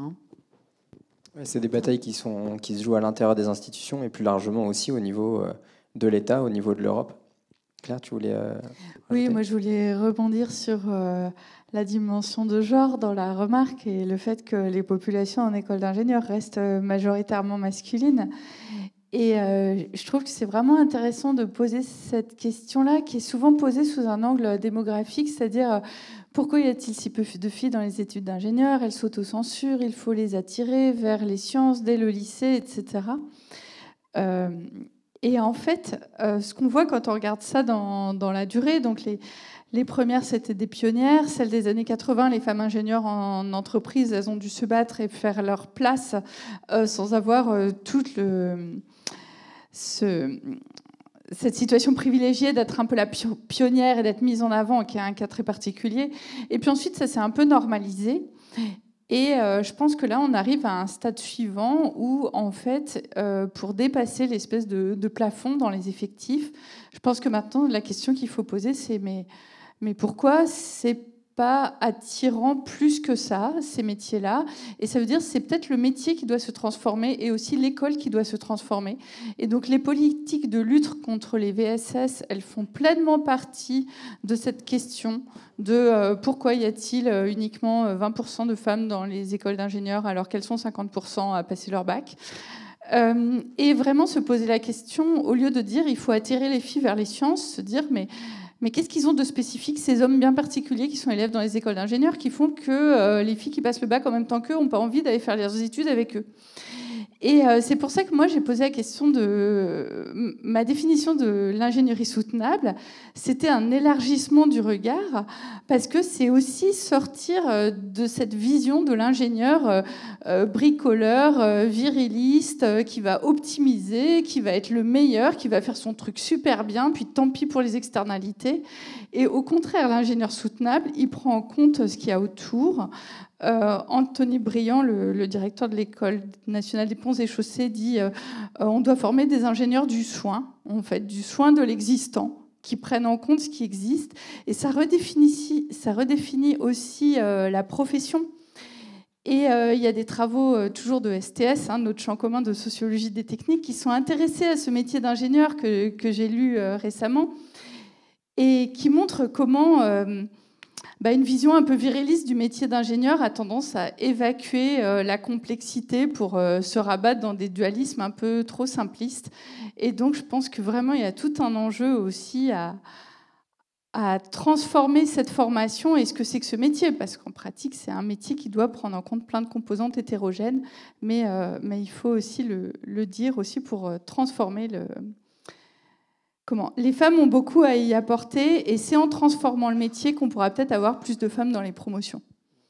Ouais, c'est très intéressant ce que tu dis. Il y a les travaux de Jérôme Denis et David Ponty qui ont publié leur ouvrage La politique de la maintenance et qui parlent justement de la manière dont la politique du soin, qui est plutôt une théorie féministe, du soin aux personnes et qui est c'est des métiers beaucoup portés par des femmes, pouvait aussi être portée sur la maintenance et le soin apporté aux objets, qui sont aujourd'hui plutôt des métiers masculins, mais avec une perspective qui peut se rejoindre, qui est de faire durer les choses, les personnes, dans une perspective plus large. Et je pense que c'est pas pour rien qu'il travaille dans une école d'ingénieur. Il est aux mines aussi, Jérôme Denis. Oui. Et du coup, cette question du soin, elle est à mon avis très importante, de faire durer les choses et de prendre en compte les gens et les choses. Oui. Moi, je voulais vraiment aller dans ton sens et redire à quel point ce qui vient d'être dit est important, à mon avis. C'est-à-dire que si on veut faire advenir du changement, et ben ça passe aussi par une transformation profonde du contexte. En fait, c'est-à-dire que on va pas pouvoir. Peut-être une des différences avec la RSE un peu à l'ancienne, qui a quand même montré aussi un certain nombre d'essoufflements et de limites. Et ben, c'est aussi que je crois qu'aujourd'hui, on n'en est plus à une période où on a envie juste de prendre un bâton de pèlerin et d'aller convaincre un à un des gens qui doivent changer. C'est-à-dire que je pense qu'il faut aussi un changement de dynamique et que ce soit une manière d'accueillir des nouvelles perspectives qui soient proposées largement autant qu'une conviction de ceux qui sont en place. Je pense qu'il est temps de changer, de basculer la perspective, quoi. On peut peut-être, vu notre temps de réponse, prendre plusieurs questions en même temps. Oui, bonjour. Chloé Lély, Kinsaren. Je suis chargée de mission égalité et bibliothécaire. Du coup, trop bien ce que vous avez dit. C'était tout ce qui me manquait. En fait, j'étais là, oui, super. J'avais quand même une question. Pour Claire, Claire. J'ai deux questions. Déjà, j'aimerais bien avoir les références, mais ça, on pourra en parler après. La référence des articles que tu as lus et qui t'ont fait penser là, aux enjeux de virilisme et avec la technologie. Et voilà, ça m'intéresse. Deuxième question. Tu parlais du fait que récemment, tu avais lu Bourdieu et que ça avait inspiré la formation des élèves. Enfin, j'ai entendu quelque chose comme ça. Je me demandais si ça pourrait être une idée de venir, on va dire, aider les élèves ingénieurs à se situer socialement et vraiment, c'est quoi leur place dans cette société, à venir poser les mots sur à quel endroit ils se situent, en fait, quels sont leurs privilèges et justement pour se rendre compte aussi de, je sais pas, oui, des privilèges, je n'ai pas d'autres termes, mais qu'ils ont et de la place qu'ils occupent et du coup de la responsabilité éventuelle aussi qu'ils peuvent occuper. Et donc notamment dans une perspective féministe, c'est assez évident, mais au-delà de ça, voilà, sur la création des techniques, le pouvoir qu'ils ont sur la création du monde. Et voilà, est-ce que c'est des choses qui se font du coup aux ponts et chaussées? Est-ce que c'est des choses qui seraient imaginables à l'INSA? Est-ce qu'on prend une deuxième question ou si... Ouais, il y en a une derrière et devant. Donc on peut faire trois questions. Ouais. Bonjour Dominique, donc je suis ingénieur et intermittent en philosophie. Moi j'avais un certain nombre de remarques parce que j'ai beaucoup aimé l'expression qui a été utilisée d'ingénieur humaniste. Alors faut tirer que ce qui est bien de l'humanisme, hein, bien sûr, mais surtout l'humanisme ça impose une révolution axiologique et notamment en se posant la question quand même de à quoi servent les études. En fait, pourquoi on forme les étudiants? Est-ce qu'on les forme exclusivement pour répondre à un marché du travail? Auquel cas, on va être dépendant des besoins des entreprises et donc en fait, on va être entre guillemets inféodé à une culture qui est la culture majoritaire des entreprises? Ou bien est-ce que les ingénieurs, ils sont là pour servir la société et auquel cas, ils sont en possibilité de s'opposer à des stratégies d'entreprise qui seraient délétères? Et donc ça, c'est une question que je me pose. C'est justement, est-ce que finalement le rôle des écoles d'ingénieurs, c'est pas plutôt de former d'abord des citoyens avant de former d'excellents techniciens dans les entreprises, et donc de répondre aux besoins du marché. Merci. Peut-être dernière question là-haut. N'hésitez pas à bien prendre le micro près de vous. Oui. Ah, super. Premier lancé. Alors moi, c'est Arnaud. Je travaille dans une boîte de télécom qui est très présente dans la région et je fais des analyses environnementales. Ça s'appelle des ACV. Bref, je suis très préoccupé par l'état de la planète actuellement. Et moi, en tant qu'ingénieur, faire des ACV, enfin, c'est le truc technique, quoi. C'est de la techno. Je me posais la question sur comment pouvait être, si ça s'était abordé ou si ça avait un intérêt d'aborder des problématiques on a parlé pas mal d'incréments, changement incrémental. Et moi, dans ma tête, je suis assez convaincu que les changements, ils vont être un peu incrémentaux, mais aussi beaucoup de discontinuité, ce qu'on pourrait appeler comme des effondrements. Et je voudrais savoir si, en fait, ce sont des choses qui préoccupent les enseignants et si c'est des choses qui sont tout simplement abordées, les possibilités qu'on ne vive pas du tout dans le même monde plus tard et que ça ne soit pas du tout celui qu'on avait prévu. Parce qu'il y a des signaux noirs qui apparaîtraient et qu'on n'aurait jamais vu, qu'on n'aurait jamais prévu. Et même, on peut se mettre à la place de certaines situations où les effondrements ont déjà lieu, de mon point de vue, quoi. Voilà. Ouais, donc une question sur la question plus sociale, l'intégration des dimensions plus bourdieusiennes et faire prendre conscience aux étudiants des privilèges qu'ils peuvent avoir dans une école d'ingénieur et comment ça peut influencer leur étude. Une question plus sur à quoi sert en fait la formation de l'ingénieur. Est-ce qu'on les forme à être des futurs salariés ou plutôt des citoyens? Et qu'est-ce que ça influence sur le choix des cours et la manière dont ils apprennent? Et puis une question sur l'effondrement. Peut-être que ça rejoint les questions dont vous parliez de la résilience et aussi de la créativité. Enfin, il y aura des phénomènes de rupture et comment on négocie avec ça. Et il y a une bonne... allez-y, vous prenez la question que vous voulez. Oui, alors moi je vais répondre rapidement. Merci beaucoup pour la question. Alors sur faire prendre conscience à ces élèves ingénieurs de leur place et leurs privilèges. Alors, dans les cours qu'ils ont en première année, ils ont 12 heures de cours magistral de sociaux obligatoires avec Steph Bernardin, qui est un ingénieur des TPE, qui est devenu chercheur en sciences politiques et qui leur amène ces notions de socio-bourdieusienne pour leur faire prendre conscience de là où ils sont. Après, ils n'arrivent pas à embarquer absolument tout le monde et il y a des élèves qui se rendent tellement pas compte des positions d'élite où ils sont, qu'ils osent poser en amphi des questions qui sont assez indécentes en fait, mais au moins ça a le mérite de les faire réfléchir. Moi, le côté par lequel je le vois plus, ça va être autour des sciences et des techniques, c'est-à-dire sortir de ce modèle qu'on appelle le modèle du déficit de connaissances des citoyens. Il faut former les citoyens, les ingénieurs savent mieux, on va les éduquer. Toutes ces questions d'acceptabilité, cette manière extrêmement hiérarchisée de prendre en compte les ingénieurs et les personnes qui vont utiliser ou vivre autour des infrastructures que les ingénieurs prennent en compte. Et donc... c'est pour ça, moi j'en reviens à ce mot d'élargissement de la pratique de l'ingénieur, puisque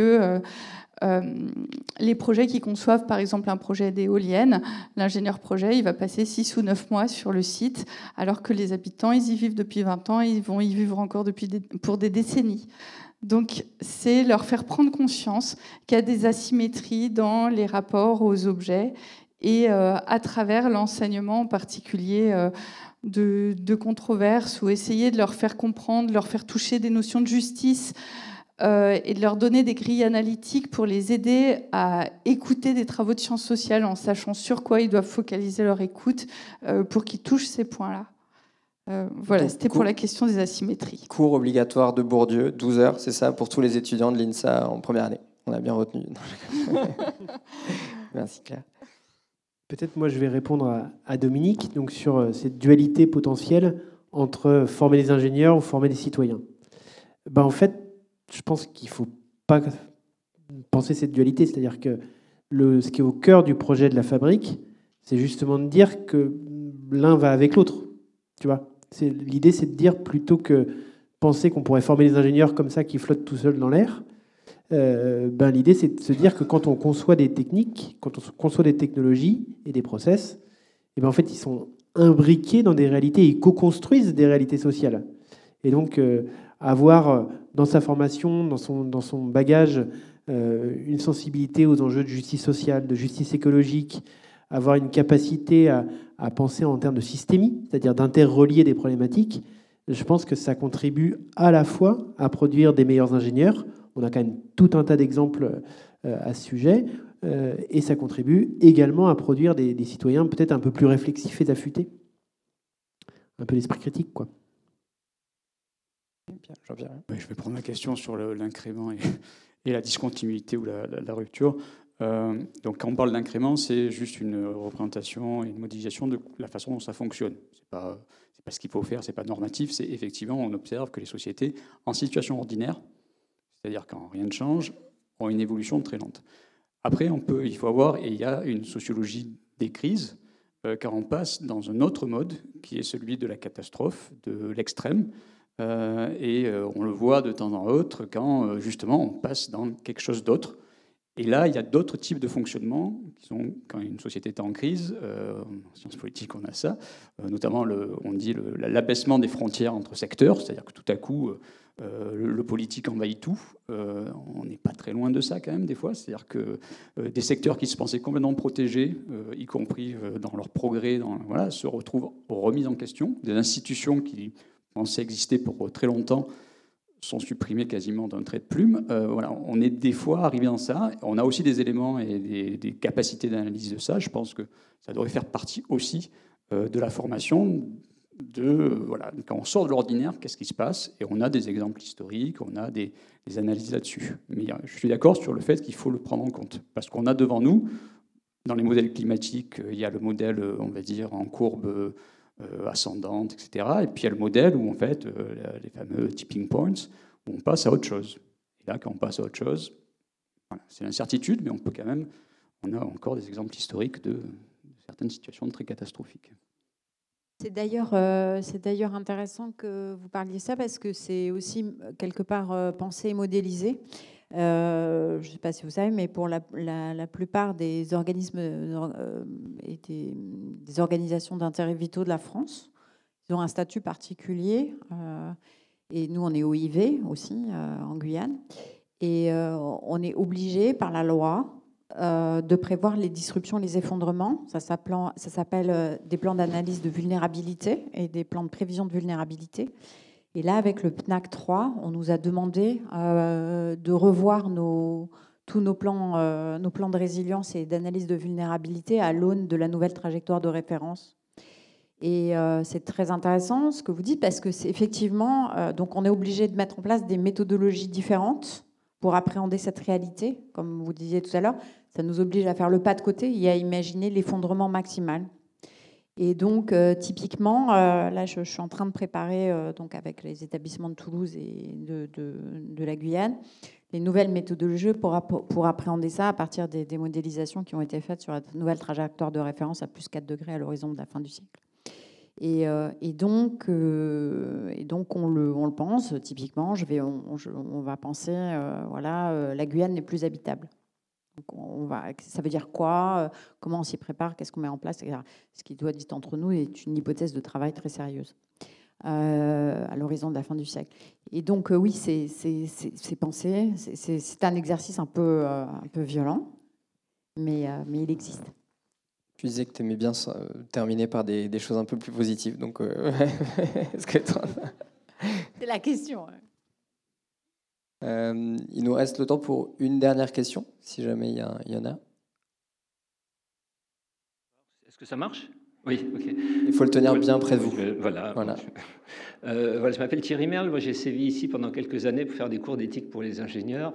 Et je voulais juste questionner un peu la limite du cadre que vous proposez quand je lis ingénierie orientée soutenabilité. Dans ce que j'ai entendu, ça a un petit peu modulé vers la fin, mais c'était qu'est-ce qu'on donne à l'ingénieur comme outil, comme compétence pour qu'il soit capable d'aborder ces questions de complexité, d'enjeux sociaux, etc.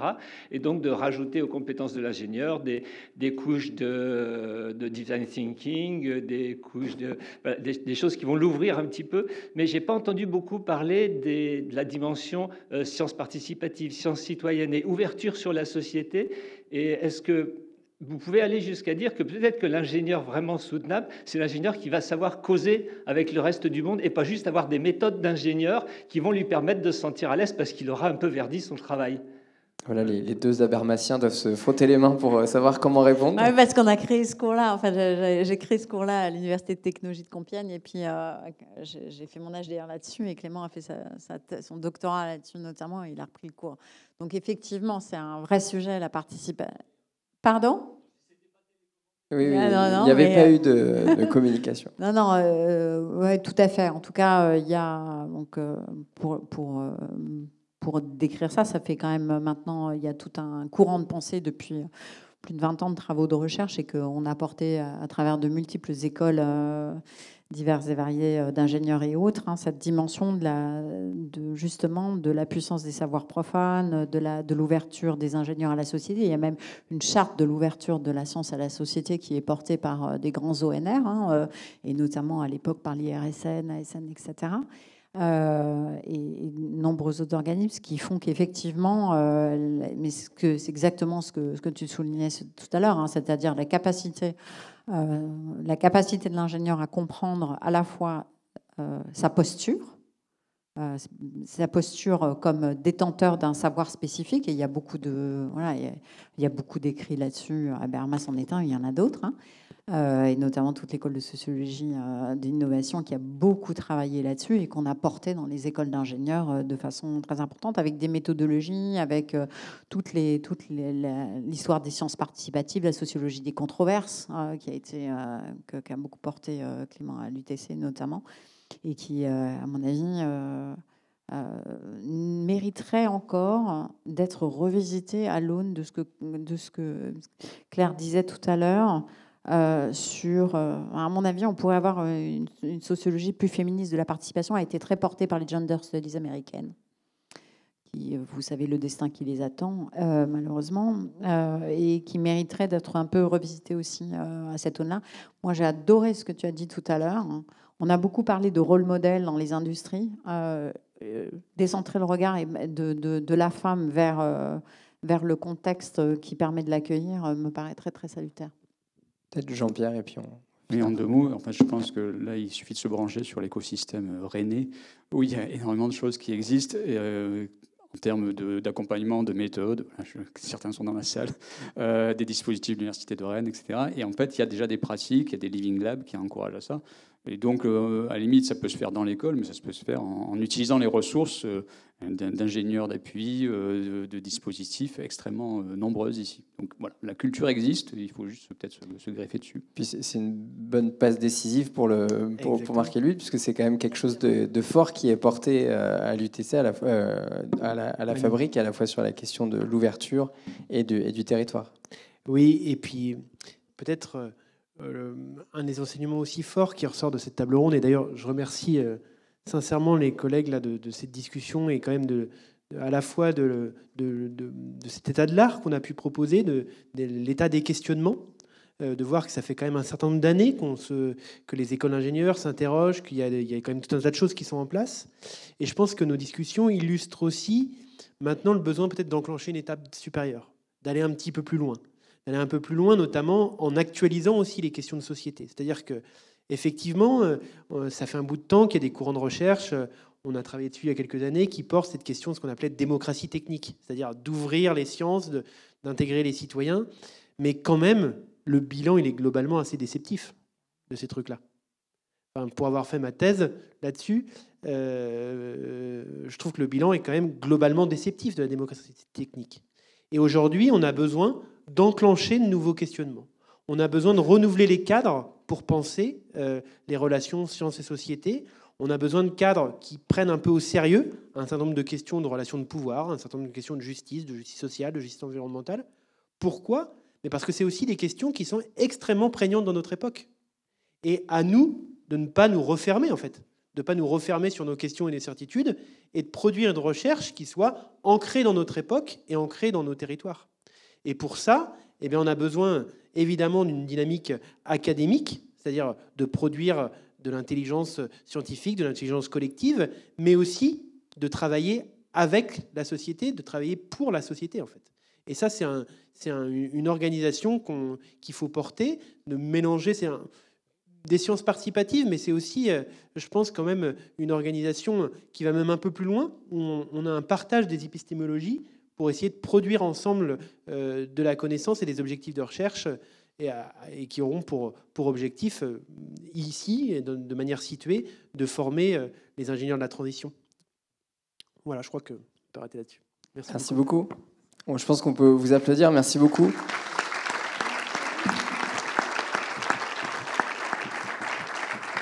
Et on va finir, pour les dizaines de minutes qui nous restent, avec un mot de la fin de Patrick Gros, qui est directeur du centre INRIA de l'Université de Rennes. Après cette très belle table ronde, merci beaucoup à tous les participants et participantes. Et bravo pour l'animation.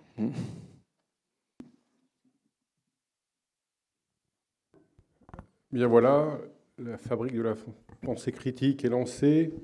Félicitations à Clément et l'INSA pour cette opération. C'est une opération risquée. Le premier risque qu'ils ont pris, c'est de me demander de faire le mot de clôture. Le mot de clôture, c'est normalement quelqu'un qui vient faire une petite synthèse très intelligente de ce qui a été dit. Il se trouve que je n'étais pas là cet après-midi et que je ne suis pas du domaine des sciences humaines et sociales. Je ne vais donc pas faire un mot de clôture, mais un mot d'ouverture. Parce que ce qui m'intéresse, c'est un peu la suite. Parce que finalement, dans la fabrique de la pensée critique, il y avait l'idée de l'INSA d'essayer de renforcer, parce qu'il y a bien entendu des choses avant, une réflexion sur ce que les sciences humaines et sociales pouvaient apporter à la formation des ingénieurs. Vous en avez longuement discouru, c'est un sujet extrêmement important. Mais lors d'une discussion avec Vincent Bruni, il nous a semblé que pour Clément, qui venait de l'UTC, c'était un challenge un peu trop facile. Et donc, on a voulu lui en proposer un deuxième en parallèle, qui consiste à faire une opération un peu identique en faisant son entrée au sein d'INRIA. Alors, INRIA, je ne sais pas si tout le monde connaît, donc on est un organisme public national de recherche. On est tout à fait les frères de l'INRAE et de l'INSERM, sauf qu'au lieu de faire de la santé ou des fraises, nous on fait du numérique. On fait de l'IA, on fait de la bioinformatique, on fait du calcul, de la simulation, des jumeaux numériques et des choses comme ça. Donc on leur ressemble complètement à un petit point près. C'est que à l'INSERM, ça fait longtemps qu'ils ont des économistes de la santé. À l'INRAE, ils ont quand même des gens qui travaillent sur la sociologie du monde agricole depuis longtemps. À l'INRIA, on a des matheux, des informaticiens. En cherchant bien, on trouve un biologiste, quelques personnes qui font du traitement des langues, point à la ligne. On n'a jamais vu un sociologue, quelque chose qui est complètement en dehors. Alors vous pourriez dire qu'on est quand même un peu attardé pour des gens qui sont censés être en avance. En fait, il y a deux facteurs qui expliquent ça. Le premier, c'est qu'on est dans des sciences qui avancent abominablement vite, tellement vite que sur certains sujets, on s'est fait dépasser par les industriels. Faut voir que les gens qui travaillent sur les moteurs de recherche ou des choses comme ça, ou en intelligence artificielle, dans la recherche, quand on fait une expérience, nos collègues qui se sont fait débaucher par Google en méta en font 100. Juste, on n'a pas les ressources de calcul, on n'a pas les données. Eux, ils en ont beaucoup plus que nous, quasiment à l'infini, ils avancent beaucoup plus vite que nous. La deuxième chose, un peu plus profonde, c'est que la santé et l'alimentation, c'est des problèmes de société cruciaux depuis 1945 qui ont justifié la création de ces organismes, alors que le numérique, en fait, au début, ce n'était pas un problème, puis après, ça a été un problème de spécialistes, c'est-à-dire qu'on travaillait avec quelques industriels pointus, mais ce n'était pas un problème de société. Ça l'est devenu doucement, mais... Finalement, au départ, c'était assez soft. Oui, il y a eu le Minitel. Bon, c'est la question des Minitel rose, est-ce que ça a changé tout ou pas? Mais bon, ça a changé. C'était quand même pas paradigmatique comme chose. Puis là, on est à une étape où on prend le mur, quoi. Et du coup, au sein d'INRIA, les gens travaillaient à leur truc. Il n'y avait pas vraiment de problème de société. Et je dirais les problèmes de société, c'est apparu avec Parcoursup. c'est apparu avec la numérisation des administrations, c'est apparu avec tous anti-Covid, c'est apparu avec mon master, parce que là, on est devenu vraiment dans des problèmes où tout le monde en parle, tout le monde a un avis. Et les informaticiens sont un peu dépassés parce que, grosso modo, quand on parle de Parcoursup, ils disent « mais notre algorithme, il est juste optimal, quoi. Pourquoi vous nous embêtez ?» On les embête parce que l'algorithme il est optimal, mais l'utilisation, ça a ouvert des choses. D'ailleurs, ce n'est pas du tout informatique. Le fait que les gens qui, pour s'orienter, qui voyaient juste ce qui se passait autour de leur lycée, tout à coup, on leur dit il y a 20 000 formations, tu peux avoir accès à tout. Les gens ne savent même plus comment penser, quoi. Et ce n'est pas l'algorithme optimal qui résout le problème de comment on se pose face à 20 000 formations. Bon. Donc voilà, on se retrouve dans un organisme où on est toujours en train de courir à la pointe de la technique, mais sur cet aspect SHS, on était un peu en retard. Et donc la direction générale d'INRIA a dit non, mais il faut qu'on...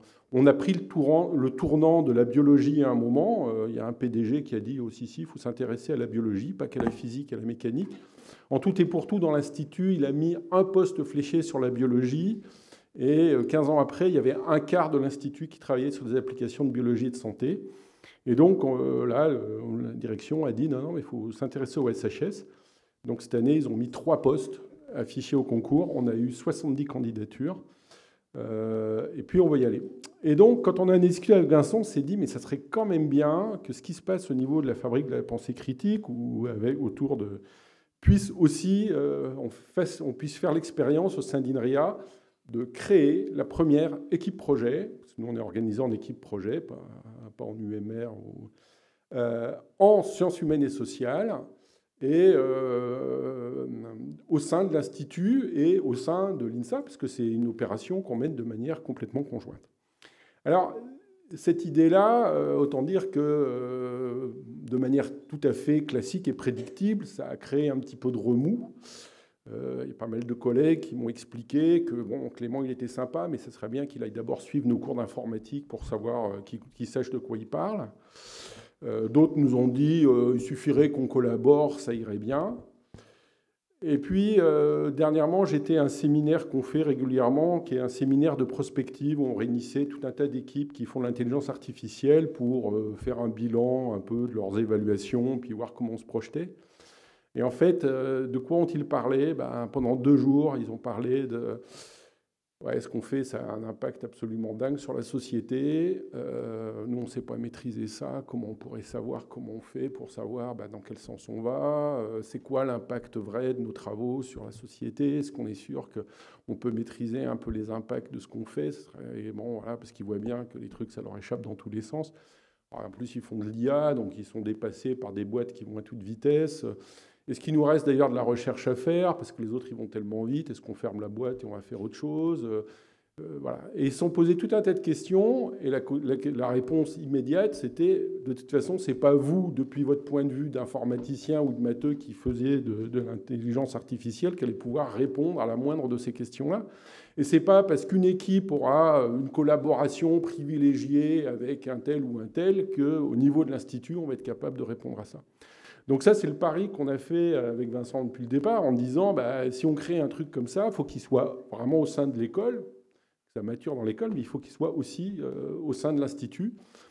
Parce que l'idée, c'est qu'il y ait un dialogue qui soit vraiment continu avec l'Institut dans son entier, de plusieurs façons. Il y a un dialogue qui doit se faire parce que...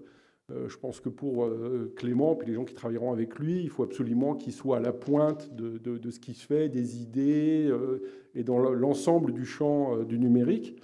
Et puis, parce que pour les gens du numérique, il faut qu'il y ait des gens qui soient là au jour le jour pour leur dire vos projets, ils sont vachement bien, mais j'ai quand même quelques questions, et puis comment vous allez faire, et puis qui instille des questions, des réflexions qui vont être complètement complémentaires, mais qui correspondent vraiment à des questions que certains se posent. Alors, pas tout le monde, il y en a qui ne se posent aucune question, qui font ce qu'ils vont, mais il y a beaucoup de gens. Et donc, il y a vraiment cette expérience qu'on voulait faire sur le plan de la formation et sur le plan de la recherche, de dire qu'il faut instiller les choses. Alors, après, il y a des différences, forcément, parce qu'au niveau formation, les gens ont beaucoup plus réfléchi à ces questions que chez nous. Des SHS et l'INSA, je pense qu'il y en a depuis très très longtemps, donc c'est pas nouveau. Chez nous, ça va être beaucoup plus nouveau et disruptif. Et je suis assez content qu'on puisse le faire ensemble. Le fait que, Clément, tu viennes de l'UTC, c'est aussi un lieu où ce genre de dialogue se fait depuis longtemps. Et donc, je pense qu'il y a un vrai intérêt de travailler. Alors, nous, on travaille avec des gens de SHS depuis un certain temps. Hein. On collaborait. Mais pour l'instant, ça n'avait pas complètement percolé dans toutes les instances de l'Institut, dans tous les lieux de dialogue. Et là, l'idée, c'est vraiment d'avoir des gens avec qui on puisse dialoguer. Alors, forcément, c'est une exigence, parce que quand Clément est arrivé, on lui a dit, chez nous, on marche d'une façon, il va falloir que tu rentres un peu dans notre façon de marcher pour que la greffe prenne.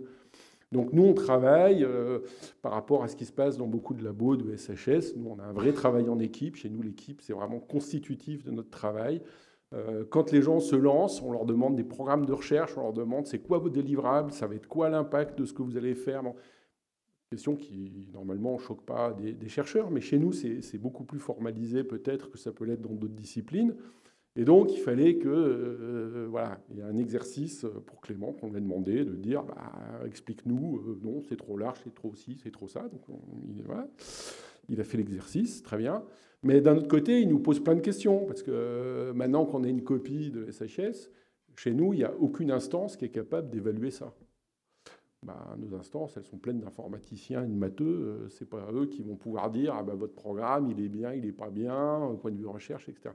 Donc, dès la discussion, on est en train de bouger, et lui et nous, pour essayer de trouver un terrain sur lequel, comment les choses vont se passer. Et je pense qu'on pourra refaire une après-midi sur recherche en numérique et sciences humaines et sociales. Il y a vraiment des enjeux. Alors, c'est juste une expérience qu'on fait avec une équipe, mais nous, on est prêt à intégrer des personnes, des chercheurs en SHS dans nos équipes. Il faut juste y travailler un peu, parce que ce n'est pas si évident que ça. On pourrait en créer d'autres. Moi, j'ai déjà lancé des pistes. J'en ai parlé avec le labo de droit, je vais en parler avec le labo le CREM. C'est pas évident parce que notre façon de travailler, etc., n'est pas duplicable dans tous les environnements. Il y a des disciplines qui ont d'autres façons de faire, donc il faut respecter aussi ce que sont les gens et puis qui est prêt à jouer à quoi. Mais je pense que ce mouvement, pour moi, c'est pas parce qu'il y aura une équipe de 4 personnes qui travaillera avec nous qu'on aura résolu le problème. Je pense que le problème est beaucoup plus vaste. Même dans le domaine de l'IA et de ce que fait, il pourrait y avoir d'autres initiatives possibles et des choses comme ça. Et donc, oui, moi, je suis vraiment preneur. La seule chose, c'est que pour le centre, j'ai reçu 11 candidatures en sciences de personnes en SHS. L'Ariana, dont on a parlé avec Clément depuis longtemps, donc c'est préparé, c'est dans un cadre, on sait où ils vont. Puis il y a des gens qui m'ont contacté une demi-heure avant la date des candidatures en me disant « Tiens, il faudrait qu'on parle, j'ai posé ma candidature ». Bon, dans un organisme où il n'y a pas, il y a personne qui fait des SHS pour l'instant, dire qu'on recrute quelqu'un sur un CDI donc pour 40 ans sans avoir préparé cette candidature pour savoir qu'est-ce que la personne va faire, où, quand, comment, ça paraît un petit peu difficile comme directeur d'un centre de recruter dans ces conditions-là. Mais par contre, oui, c'est vraiment un appel, parce que je pense que ce n'est pas juste ce qu'on lance avec Clément qui va résoudre la question, et que ce qu'on lance au niveau de l'Institut de s'ouvrir au SHS, ça va être un mouvement, je pense, beaucoup plus important dans le futur. Il y a tellement de points qui sont à discuter. Là, on parle de soutenabilité. Bon, tout ce qui est droit du numérique, c'est un domaine sans fin, avec les questions de vie privée, de régulation, d'intelligence artificielle. L'économie du numérique est un domaine en soi. Il y a des questions de sociologie, il y a des questions de pouvoir, d'organisation. Les dirigeants face au numérique, ça c'est un sujet sans fin, bon, etc. Il y a vraiment le domaine des... On pourrait même prendre les arts, nous intéressons beaucoup au traitement des langues, tout ce qui est linguistique, tout ce qui est... Voilà, tout pourrait rentrer. Et pour dire que pour l'instant, on ouvre très large. La question, c'est qui est prêt à rentrer aussi dans un mode de fonctionnement qui est compatible avec le nôtre, même si forcément, nous, ce qu'on veut, c'est un peu de décalage pour nous obliger aussi à bouger. Donc, j'ouvre ce futur colloque sur, effectivement, quelle peut être la place des SHS dans le numérique, parce qu'il y a beaucoup de choses à faire. Pour l'instant, ce n'est pas très structuré, et je pense que c'est vraiment un sujet. Alors, ce n'est pas très structuré, je connais Marsouin, hein, donc il y a pas de, je sais qu'il y a déjà pas mal de collègues, mais pour l'instant, sur Rennes, il n'y a pas une équipe de droit du numérique, il n'y a pas une équipe d'économie du numérique, il n'y a pas une équipe de sociologie du numérique, il n'y a pas une équipe qui s'intéresse. Voilà. Il y a des initiatives, mais je pense qu'on a encore vraiment du travail à faire, et INRIA, à sa place et à sa mesure, est tout à fait prêt à y participer, donc... voilà, on a encore du travail à faire, donc en avant. Merci.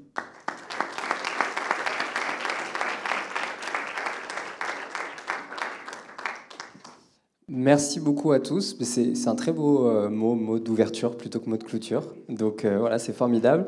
Et je vous propose qu'on ouvre du même coup le cocktail. On pourra passer par cette porte-là pour aller à l'entracte. Si vous voulez vous inscrire à notre liste de diffusion, vous avez soit le QR code, soit le lien. On fera une newsletter avec les informations importantes du laboratoire, les événements qu'on organise, les colloques, les séminaires, etc. Merci à tous encore, et puis bonne fin de journée à tous et à toutes, et longue vie au LFPC.